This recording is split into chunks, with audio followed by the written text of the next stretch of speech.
Her name is Abigail. Abigail, what's up? Hi, guys. Okay, he's already made you sound creepy right from the get-go. I'm not creepy. I'm just a bit confused. Okay. Sometimes there's a thin line between creepy and confused. I've been a victim of that many times. You have a pretty interesting situation, Abigail. Why don't you tell everybody, first of all, the guy that you want to call, what's his name?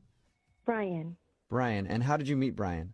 Well, I'm a little leery on going on online dates and meeting guys on dating websites because they're usually either nuts, ugly, or smelly, or just not.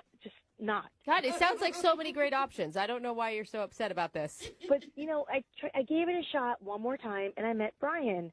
And I got to tell you, we hit it off immediately. It went from 0 to 60 in virtually no time. So you liked his aroma. He had a good aroma, a good scent. I mean, from what I could smell over the phone, he was great. Oh, so you're saying it went from 0 to 60 before you guys even met in person? Right. I mean, it was instant attraction via conversation. His profile picture looked great. And then I did a little more digging and found his Facebook profile, and I realized it's really what he looks like. Uh-huh. Okay, did you get his tax returns? 'Cause it sounds like you put in a lot of effort. If I'd done a little more digging, maybe. Yeah.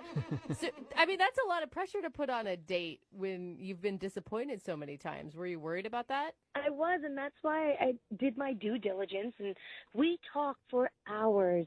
I mean, there was nothing I couldn't discuss with him. He texted me at least 5 times a day. Oh, I love that. How long was this going on before you guys actually decided to meet in person? Just about a month. Whoa, that's a long time. Yeah. I really wanted to see him, but the thing was, he lived 2 states away. Oh. So the whole logistics of meeting each other was really difficult. I see. I was going to say, what took so long? Yeah, that makes sense. That's it. But I thought we had kicked it off so well. I wanted to do a grand gesture of romance.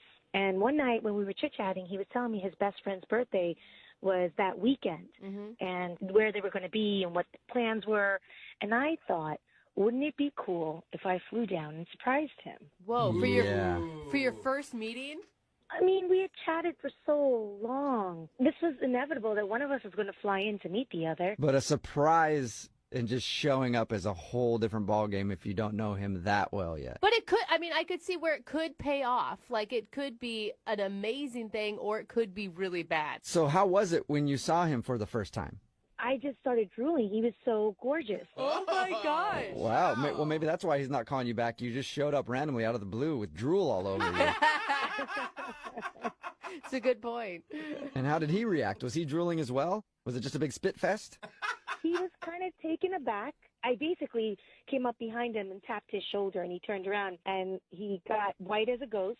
He was shocked. Of course. Okay, wait, set the scene. Where were you guys when you tapped him on the shoulder? Were you at the birthday party? Yeah, I showed up at the restaurant where the birthday party was.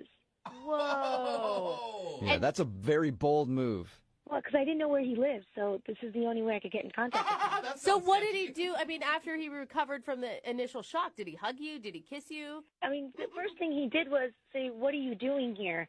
And I told him I thought it'd be a really cool surprise to, shock you and be here, and thought it'd be really romantic. Yeah. And then for most of the night, I ended up speaking to his friends and not much to him. Oh, my wow. So- God. But you got to understand, I knew he had to speak to other people. It was his best friend's birthday, so I let it go. I figured, hey, that's what he has to do. So wait, hold on. How was he introducing you to his friends? Well, he really wasn't. The 1 or 2 times that I'd bump